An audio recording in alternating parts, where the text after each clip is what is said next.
We get it. You want to acquire the cars consumers want. You want top dollar for every one of those sales. Carfax can help with that. Only Carfax has the most accident info, damage info, and service info. Critical information you need to acquire the right cars. The info you need to provide transparency and build trust with your customers. No one has as much accident, damage, and service info as Carfax. Go to CarfaxOnline.com to make sure you have access to the most info out there.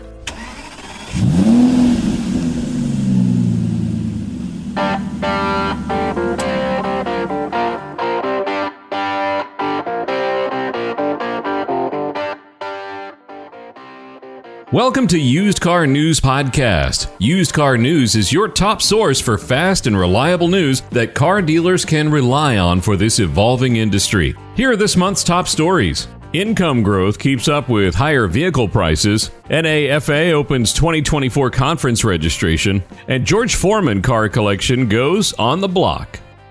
Hello, everyone. This is the Used Car News Podcast. I'm managing editor Jeffrey Bellant of Used Car News. And today's guest is awesome. We've got Bill Elizondo. Anybody familiar with the National Independent Automobile Dealers Association or Car Financial knows who Bill is. He's been around for a while. His title is Senior 20 Group Moderator and a Consultant working at NIDA. Bill, welcome. Thank you. Thank you very much. Thanks for having me here today. Great. And we are getting Bill at a great time. He is fresh off the NIDA's Buy Here, Pay Here Dealer Forum that they just had recently. Where was it at, Bill? Remind me. It was in Indianapolis at the JW Marriott, Indianapolis, Indiana, just about a week and a half ago. Yeah, time goes funky like this, right? I was looking at the lineup. But boy, you had a great lineup of dealers and panelists and stuff. So I thought that was really good. Let me ask you, first, tell me a little bit about yourself. How did you get in the industry? I started out back in 1990. So back a while back in San Antonio, Texas, I used to work for what was called Norwest Financial, turned into Wells Fargo Financial, and then now recently is Car Financial. I worked for them for about 18 years and traveled around, moved all over the country. San Antonio, Houston, California, Los Angeles, up to Seattle, Washington, back to California, Nevada, Las Vegas, and then I went to the Atlanta, Georgia area. So been around a little bit and kind of traveled around. So I definitely know a lot of different individuals within the industry. Then went from there. We did business with America's Car Mart way back when, and had a chance to kind of meet Jeff Williams. They were looking for a director of collections. So I had that chance to go over there and become the director of collections for, at that time, they had 91 locations. So I really enjoyed that opportunity as well. And I worked from there to being a vice president of operations. And that was great. Had 29 locations that I worked with, about 200 employees, about $80 to $100 million portfolio. But just great opportunity in a lot of different ways. And Car-Mart is just an amazing organization. And then one last move to Superior Auto. Went up there to Fort Wayne, Indiana. Actually, that's where I'm at now. And had a chance to work for another large Buy Here, Pay Here, great operator, Superior Auto. Excellent. Yeah, it's funny, with coincidence, we just did an interview with former NIDA President Keith Hagler, who just moved on to America's Car Mart. So he gave us a little bit deep stuff about what happened with him transitioning there. Jeff Williams, your guy, just is the one who recruited him. And wow, he couldn't say enough good things about America's Car Mart. I know what kind of businessman he is and his family. And he said, he's nervous about meeting him, everything. He said, boy, their way and his way just meshed perfectly. He just really said a lot, especially about, you mentioned on the collection side. So obviously you had a lot to do with it. He just praised their collections process in terms of how they work with customers. Oh, yes, absolutely. It's probably one of the best ways that they have a chance to build those relationships. I've always known for years, but they kind of instilled it a little bit more into your mind and to the mindset, not only just of the people that work there, the associates, but also the customers. And that was a big, huge thing. I mean, that's what continues to make that business successful. Excellent. Great. I'm glad you mentioned that. Okay, so you went into this forum and you've had this forum last year. Again, great lineup of people. What were you guys hoping to achieve by having this conference? I think the biggest thing was kind of at least getting inside information to the different dealers around the country, opening up their minds to, what's kind of happening out there. What are the opportunities that they might be able to have kind of moving forward going into 2024, being able to kind of nail down some processes and some procedures that they had and have now to kind of solidify those so that they can actually have a really good opportunity to, again, have a strong start to 2024 and just at the same time have a good finish to 2023. So I think those were the biggest things that we looked at, talking a little bit about, what's truly happening in the market, how to help find capital maybe, as well as collections and, just reviewing expenses to ensure no excess, so just different things that we were talking about throughout the day. And I think the panel itself, the initial panel, great lineup of individuals. So we had 3 guys and that were up there that were top in the industry. And then Nick Markosian was a moderator, another fantastic individual as well. Excellent. What were the couple of things that you wanted to drill down to really give these folks things you guys are seeing in the marketplace that you wanted them to be on the lookout for or to address? Yeah. So, how to really focus in on, the collection side of the business, how to focus in on, if you're really trying to work through sales, building that relationship with the customer from the start, how to kind of do that. Recon, making sure that you have a good recon process and that, it's about not necessarily losing money, but at least breaking even, if not maybe making a little bit at the point in time. But for all practical purposes, especially if you're just doing recon for your vehicles before you retail them, those are going to be the biggest and most important things that we kind of definitely talked about. But I think in the, again, going back to the subjects that they had within the panel, that their discussion was more about, what's happening in the industry, just high level, what do they see? What do they expect to see going into 2024? And how can we make sure that we're all going to be prepared for that? I think that was one of the biggest and most important things that they were talking about at that point in time. So we also had roundtables, and that was really amazing because we had dealer roundtables that were given the opportunity to be able to sit with dealers that are about their same size, types of businesses, and, have an opportunity to be able to discuss different issues that they're having, just like a 20 group, and so we won't go into that yet, but, definitely something that I want to talk about because dealer roundtables are all about networking with other individuals that in most cases are non-competing, and as 20 group definitely non-competing, but in this particular case, most of them were probably non-competing, but they were still, some smaller areas and some areas that they might have had where they had a chance to at least sit down and talk with them. But they talked about so many great things within these roundtables, and they spent 3 hours. And I'll tell you some of the best ideas that came out of these. And these were hot topics. These were the most important things that they felt were going to be needed to at least be discussed and talked about within the industry today. Okay. Was there anything that jumped out at you that was a concern of theirs that they had questions about, or stuff that they're dealing with, specific things that they were dealing with? I think the biggest thing and the most important one was, just money, right? So the cost of money right now, not how easy is it to find it, but where can they find it at this point in time? And, where's the best avenue for them to be able to go down that route, to be able to at least have that opportunity? But, there was so many different topics that, even touch on that.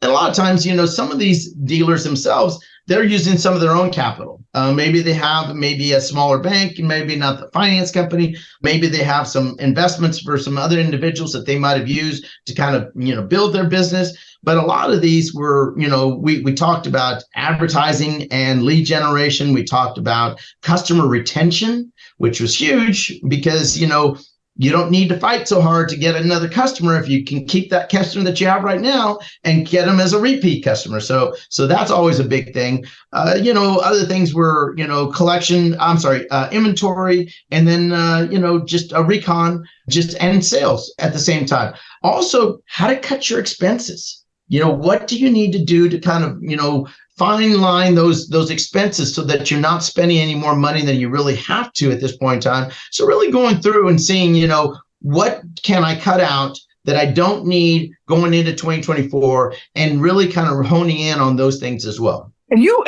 led a session specifically on sales and management. What were you trying to impress upon dealers then? What were the big issues that you're seeing in that area? So I would say that the biggest things that we touched on at that point in time were just clear business strategy. What exactly are you trying to accomplish? Really kind of focus in on how to really create a customer-centric approach with your customers from the dealer's perspective. Technology, making sure that you have the most up-to-date and current technology to be able to help the dealers communicate, right? Most people don't want to just call and talk on the phone. They might not even want to visit you in person, but, making sure your website's up to date, making sure you have good texting platforms, to be able to communicate with them. And then just other marketing strategies that we kind of talked about. And the most important one is KPIs, benchmarks, making sure that you're kind of focusing in on, keeping forward with what exactly are the KPIs that you're looking to attain, what are the benchmarks out there that you want to kind of shoot for, and kind of move from there. So those are the most important things that we had within my sales training class. And I had it was a full house. I think I was standing room only. So I was pretty excited that so many people were really focusing in on that part of it. I think the other groups were great as well. And we had two others that were being talked about also. We had collection processes and practices, and then also maximizing service profitability. So that was the recon side of it as well. Yeah, does it have, I've always heard jokes about like buy here, pay here. The customers are always in crisis. So the market can go all over the place. And that might affect certain people. In this market, I'm thinking mostly on interest rates. What kind of advice do you give to buy here, pay here dealers? Because the interest rates are high even for an average credit person, let alone a buy here, pay here. So, I would say that, one of the biggest and most important things is, this is a risk business, right? So, you want to make sure that you are doing what you need to do to make sure that risk is going to be lessened by, you making sure that you're going to be able to make the money that you need to. I think with the banks the way and the finance companies that they're charging a higher interest rate because their money's more expensive. So they're having to charge the dealer a little bit more money, for the interest rate that they have. You just have to make sure that that spread is going to be right in line with what kind of money are you trying to attain and trying to profit from at that point in time. I don't really have a specific number or interest rate that I would say you need to be charging. Every state's going to be a little bit different. But, there's going to be a spread of some type because, again, you're taking on a riskier customer in most cases. And even today, to try and get a new car, to go get it financed, you're upwards of 8 or 9%, and that's for an 800 credit score customer. So It's not the easiest thing in the world to get, 1, 2, or 3% that you used to get 3 and 4 years ago, and or zero interest.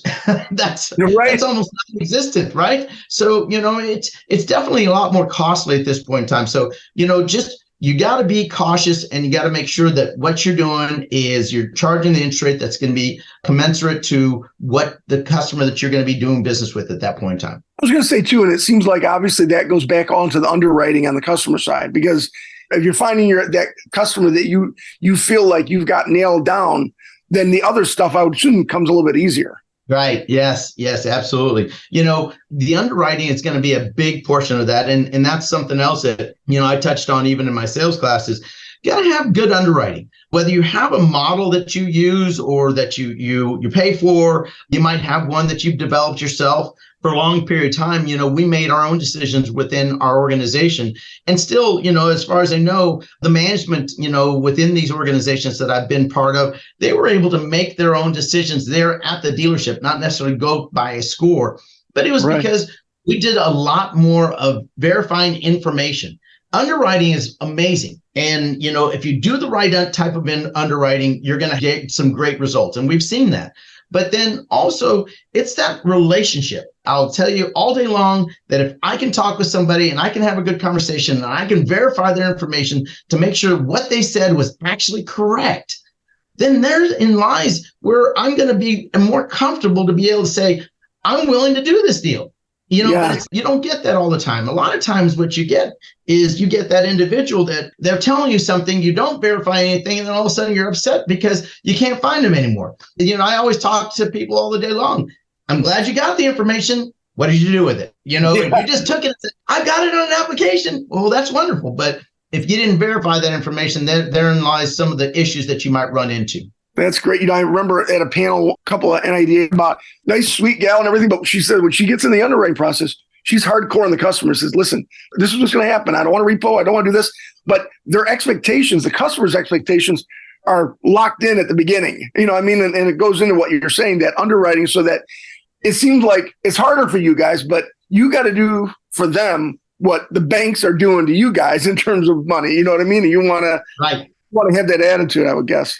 Absolutely. Yeah, I use myself as an example. My wife and I have traveled around and moved a number of different times for the companies. And so we've always had to apply for, different mortgages, different things. Now they're asking for a lot more information than they did 10, 15 years ago. And they want specifics. And so it's the same thing. There's not any difference of anything that they're asking for at that point in time, other than they're now more specific to say, I really need this, and you got to provide every bit of this information at that point in time. So it's everywhere. It's not just, with our customers, but I stress with our customers, especially on the collection side, the sales side as well. So every part of this is all about collections. In this business, buy here, pay here, lease here, pay here. It's all about the collections. We're not a car dealership anymore. We're a finance company, because we're ultimately the ones that are going to be financing that customer. So anyway, I'm sorry, I'm going on a little tangent, but I'm very passionate about this business and how it works and what you try to do, because it's not easy, but you know what? It doesn't have to be hard. There's a lot of great things out there that can make it easier. No, that's great. And it's good for you to say that, because I'm telling you, over the years of covering this, it is the thing that guys like you have to press on people. You are a collections company. You are a finance company. You are not a dealer. And once you have that mentality, I would assume it makes everything a little bit harder, from car selection to lining up the person with the car. The whole deal's easier. Right. Yes, it does. Yes, absolutely. So those are the biggest and most important things that you need to kind of at least recognize and understand. So yes, I would wholeheartedly say those are the things that we focus in on, especially in the consulting side of what I do, but also in the 20 groups that I moderate, how and what we need to do to be better at that part of our job at that point in time. Anything jump out at you? And I didn't ask you this earlier, but you might have just said it all, but was there anything that jumped out from the dealers who attended that, either wasn't what you expected, but an issue that came out that was something that was a concern generally amongst the group, or anything like that? Well, I think the biggest thing that kind of came out from the group was, really finding and holding on to your employees. I think that was a big, at least not question, but discussion. The other ones, that were talked about were, how to make sure that, within that same realm, you're talking, how do you keep your employees there at your dealership? How do you keep your customers within your dealership as customers? So it all goes back to that same circle, right? The relationship. Right. So, it's that customer-centric approach. I'm going to really work with them. But teaching and training and educating is, that was a big part of this. Why are you there to learn so many things if you're not trying to help yourself get better and then your people get better? So, we definitely, one of the biggest things that I think that we talked about was, where do I find people? How do I find them? Where's the money? How do I get that? And collections are getting higher. Account losses are getting, more because the balances are bigger. So, how do I start to minimize and mitigate those as well? So that they're not going to be, so it's not going to hurt so much in the very near future. So just a lot of different factors and a lot of different things talked about in that respect. Okay, cool. And it's funny, you talk about these dealer panels. I always joke with people. As a reporter, I love dealer panels. I'm not a dealer, so I haven't sat in on 20 group, but I love when you guys organize dealer panels, which are kind of like mini 20 groups, really. And you hear people talking about the different ideas that they have and how they're doing things. And so now I want to transition into 20 groups, because when I see that stuff, I'm a reporter, I'm not a dealer, and I find it so interesting. And I learned so much about the things dealers deal with, the things that they kind of spread around, like every dealer kind of deals with, and then the ideas they come up with to solve these issues. They're not going to be crossing over. One dealer may be able to say, this works perfectly for me. Another dealer says, yeah. Another dealer says, not really in my market. But this is where, I guess, where the 20 groups come in. Tell us a little bit about the 20 group, because I'll say this to people listening. I've never talked to a dealer. I've talked to dealers who weren't in 20 groups. It's too much, or the time commitment or whatever. But I've never talked to a dealer who got in a 20 group and regretted it or left it. So tell us about what 20 groups are. Yeah, so 20 groups are the group of dealers that, in our case from NIDA, non-competing. So you're not going to be talking to your neighbors and kind of telling them your secret sauce. Right. You get a chance to be able to network with other individuals about the same size of business and or same type of, or, a length of time in the business, but are doing the same volume in a lot of cases. And they give you the insights and information that and the problems that they're going through, but you're also talking with them about some of the issues and concerns. But then besides the issues and concerns, you're talking about the strategies to get better, how and what you've done to say, I went through this problem. Let me tell you what I did. Because the best thing about a lot of these dealers is they've gone through this stuff.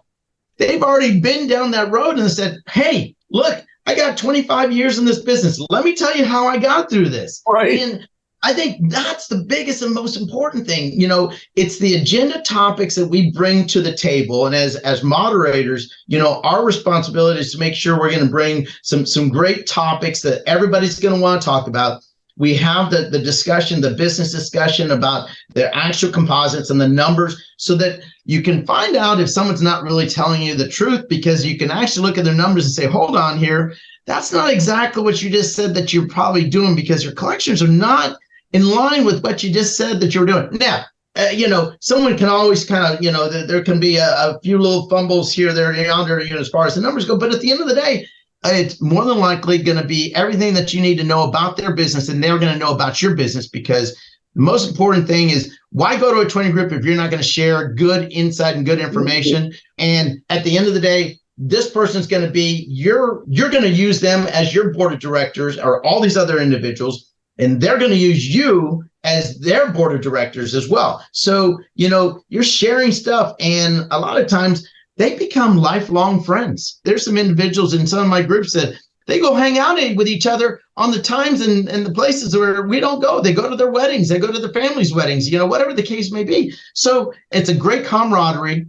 We've got all different types of groups, and I know we didn't necessarily get into that, but we've got all different types of groups. We've got a buy here, pay here, lease here, pay here, retail groups. We have a finance group. We also have a service groups for both retail and buy here, pay here as well. So there's a little bit for almost anybody in this independent space and the business. And we're looking to possibly do a little bit more in the near future. But right now, that's a whole heck of a lot of them that everybody can kind of get involved with at that point in time. And through the NIDA, it's a nonprofit. So we're not selling anything. We're not looking to get you to buy anything. We're just here to give you inside information and facilitate a meeting at that point in time with you and a bunch of your peers. And you guys, the typical 20 group will meet, 3 times a year, 4 times a year?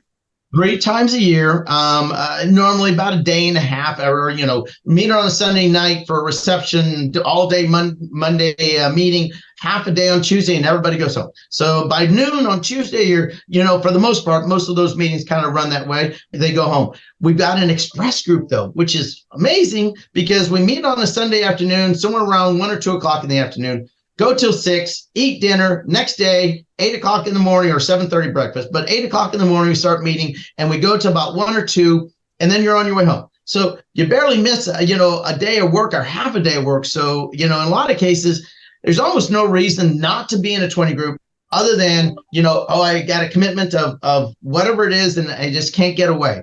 I think what you said earlier is the people that you found that have been in 20 groups find it to be so much more information than they ever thought possible. The insight and knowledge that they gather and gain from each of the individuals that are in those groups is the biggest and most important thing that happens as well. I think it was Kendra as well. I was talking to her. She was talking on the panel, and she talked about her 20 group.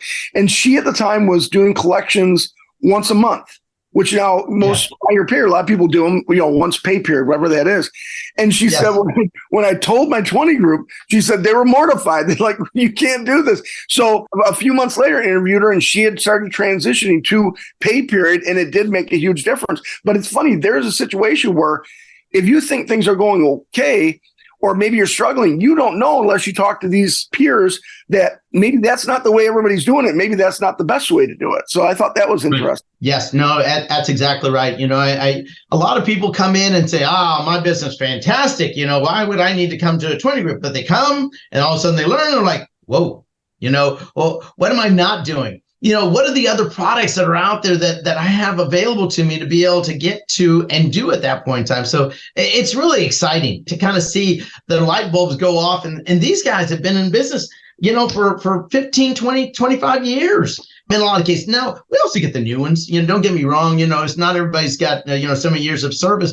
But it's because we get the new ones that are aggressive and wanting to get and start to build their business that they learn a lot more from a lot of these other guys. But the young guys teach the old guys, the older guys teach young guys. So, and we have a whole mix of individuals that are in this space as well. So it's a great little melting pot that you can have for 20 different dealers at one time. Yeah, you've done this at the NIDA, and I know it's one of those things I think you do in the 20 groups is the hot topic section. You mentioned it for the conference. Tell everybody about the hot topics. This is like a great idea, I think. Again, as a reporter, you like to get information, and something like that is a good idea when you guys are talking to dealers. Right. Yeah. No, hot topics. So normally a week before the meeting, send out an email saying, hey, what are the most important things to you today that you want to be able to talk to your board of directors, the other dealers, about and discuss with them? How should I approach this? What should I do? Have you guys run into this? If you have, what are some of the things that you've kind of done to kind of get yourself through this particular issue? I've created with some of my members Facebook pages, and then that are private Facebook pages just for those members, and or WhatsApp group text messages where they're asking questions. So it's not just going to one meeting and saying, set it and forget it, the old Ronco. It's more about, you're having the opportunity to be able to speak to people all year long you're going to be able to communicate with them. So it's that open opportunity to be able to have those communications. And we're actually creating something through the NIDA that's going to have that same type of ability. But, those hot topics that we talk about, they go on throughout the entire year. So when we talk about it in the meetings, we're having some great discussions. And again, they're going to be honest, straightforward, and tell you exactly what they should do. I see it on, whether it's on Facebook or maybe some of the other social media sites that kind of people talk about some topics that they have. There's normally some pretty decent answers, but you got to be cautious because not everybody's going to be able to tell you exactly what they've done, because sometimes some people don't want to speak to some of those things because of other potential issues or concerns, and or maybe it's a competitor that might be able to pick up on somebody saying something at that point in time. Yeah. So, but within these groups, everything stays there. Everything that's talked about stays within the group and doesn't go anywhere else. So but the hot topics are absolutely. I want to say we spend a couple hours, so maybe 3 or 4 hours on those hot topics every meeting. Okay, you guys do the composite, right, for the group? Yes, we sure do. We have a composite for each.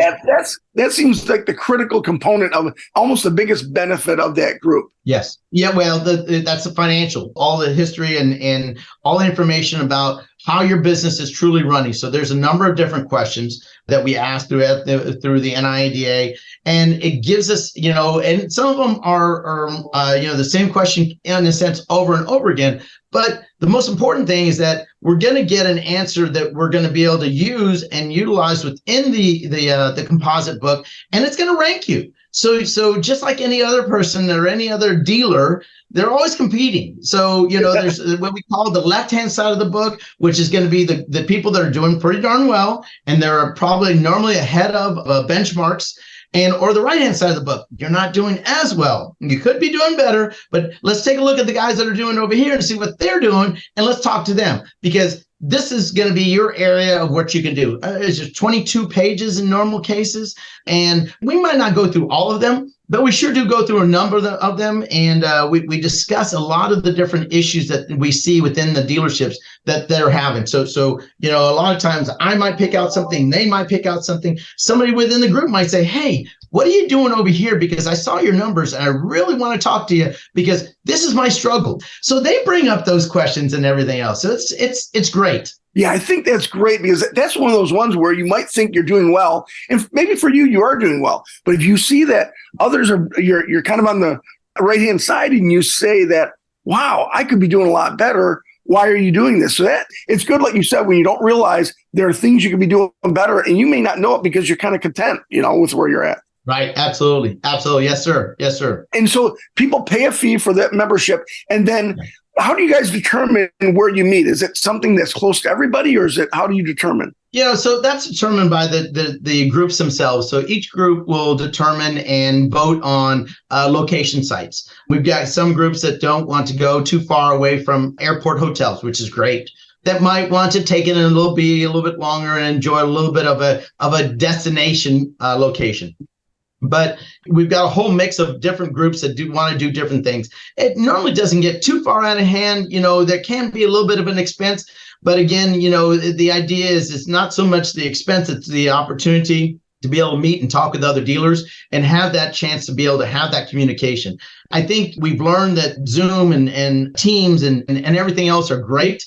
And there's great conversations that you have. But in person is going to be so much better in so many different ways. And if you want to really truly build on your business, this is going to be one of those ways to have that opportunity. But to get back to your question, yes, they choose the locations, they're voted on, they're decided. Then we go from the NIDA, try to negotiate the best rate, the best deal to be able to get everybody to these meetings as inexpensively as possible. Yeah, that's the thing I like about it, that it is the group is deciding. It's not like being dictated and stuff. So it's everybody. So you're going to get some good compromises or whatever, be able to say, okay, I'm happy with this. So I think that's really good.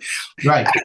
Excellent stuff, Bill. Like I said, as a reporter who sees these things and talks to people who've been in these groups and have, again, listened to these discussions, it's a really, I've always heard dealers, if you go out of that and you get one or two tips that's going to save you money or make you a little bit more money a month, that adds up, Yeah. Oh, it does. I have had dealers that one guy grew his business and he credits to 20 groups from, I think he started in the group at about 2 million. He's at over $10 million in receivables now. And he credits, all the different ideas and thoughts and processes that he learned from the 20 groups. He built it from one location to multiple locations. Another guy's saved, and or made upwards of $500 million, just on an idea that was given within the best idea. So that's the other thing. Once a year in most of these groups, we have a best idea contest, and best idea is going to be something that's going to be a money saver or maybe a money maker. So that definitely some. It's a great camaraderie, great opportunity, and there's just so much information you just don't know until you know. Right now is the best time to be part of a group that's either going to make you money or save you money, because everybody's struggling right now. I mean, in terms of wanting to do better. Now, you guys have great guys, Ed Curry and Ben Goodman. We've seen him on the thing, and David Brotherton. Everybody knows him. He's been around for a while, too. So you got a great team. It's not just you. So it is something that people should check out. If they want to find out, they just contact NIDA. Yeah, so they can go on to NIDA.com, and on there you're going to see across the top, there's going to be a section you can hit for 20 groups, education. So that's going to be where they can go and click on that. And they're going to be able to find out a lot of information at that point in time. So it gives them an opportunity to be able to learn something and be able to, besides what they have within 20 groups, there's education on there, a lot of other little things that they can find, but NIDA.com. Pretty simple. Excellent, Bill. Boy, that's great. Is there anything we didn't touch on that you wanted to mention that I hadn't asked you about? Sure. Well, and our sales manager, John Dismukes, takes care of the 20 groups. I should have mentioned that also, which is a great opportunity to if they fill out the information, it's going to go to him. He's going to figure out, hey, here's the best place for you to probably go. Let's get you over here. And then at that point in time, then you have a chance to be able to start to communicate with the moderator. And you mentioned all of them. So definitely any one of the four of us are going to be great opportunities to be able to have conversations with. The only other thing that I might say is that, big thing going into 2024 is education. Getting that education, making sure that you're giving yourself that chance to be able to have that opportunity to talk to every individual possible. networking, definitely big pluses. So those are going to be the big ones that we have going forward. I mean, I know I have a collection class coming up in December, just in a couple of weeks or so. So that's going to be great. But, at the end of the day, the most important thing that I think that everybody really needs to be able to really focus in on is, how do I make sure that my people are trained well enough? Because if they're trained well enough, they do a great job. They understand exactly what I'm expecting and what they should be expecting, and the customer should be expecting. That's going to be the most important thing. And mission, vision, and values. What's your mission, what's your vision, and what are your values? You put those three things, you talk about them consistently in the meetings and how you have those discussions. Those are going to be the most important things that you're going to have to be able to say, this is how we run our business, and everybody understands it, and our customers understand it. So at the end of the day, it's a no-brainer, and we just go out and we just go and have fun. Yeah, excellent. It is a good point. Like you said, it is part of NIDA, so it isn't going to be the same type of cost maybe if you're going to a private company type things. So yeah, right. Folks, there is a link. If you go to NIDA.com, you'll get links to the different leadership positions, and they do have a tab for 20 groups. Has all those people down there. John Dismukes, just like it sounds, DISMUKES, would be the guy to talk to. Boy, Bill, I really appreciate tons of information. Really enjoy your sessions when I see them at conferences, and I really hope people consider a 20 group. And again, Bill Elizondo from NIDA, thank you for joining the Used Car News Podcast.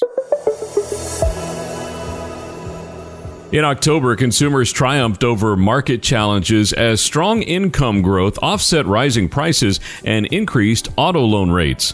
According to the Cox Automotive Moody's Analytics Vehicle Affordability Index, new vehicle affordability saw a slight improvement. Jonathan Smoke, chief economist at Cox Automotive, noted that robust income growth and reduced financing amounts empowered consumers against negative market dynamics. Although the typical payment increased by 0.2%, the median weeks of income needed to buy the average new vehicle decreased to 38.6 weeks, lower than last October's 40.1 weeks. Median income and the Kelley Blue Book average new vehicle transaction price both rose by 0.3%, while manufacturer incentives decreased. Despite a new peak in the typical new vehicle loan interest rate at 10.55%, the estimated monthly payment increased only by 0.2% to $767. Compared to the previous year, new vehicle affordability in October was better, with a 3.7% decrease in the estimated number of weeks of median income needed to make the purchase. This positive shift came despite higher prices, highlighting the resilience of consumers in the face of evolving market conditions. NAFA Fleet Management Association, the leading membership association in the vehicle fleet industry, has opened registration for the NAFA 2024 Institute and Expo, taking place in San Antonio, Texas, from April 22nd through 24th. This three-day conference is the ultimate gathering for fleet and mobility professionals across corporate, government, public safety, utility, and education sectors. With a focus on new frontiers, big possibilities, the event promises innovation, inspiration, and industry transformation. Offering 35-plus hours of education, cutting-edge exhibits, and extensive networking, NAFA I&E is not just a meeting, it's a shaping force for the future of fleet management. Join the confluence of industry pioneers and be part of the driving force in San Antonio. Former Olympic gold medalist and two-time heavyweight boxing champ George Foreman is opening up his car collection of over 50 collector cars spanning every decade from the 1930s to the present.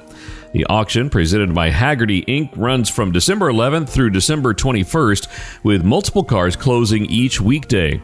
Foreman, still known for his George Foreman grill with over 100 million units sold worldwide, is excited to share his collection with fellow enthusiasts. The vehicles in long-term storage will receive mechanical attention before being driven.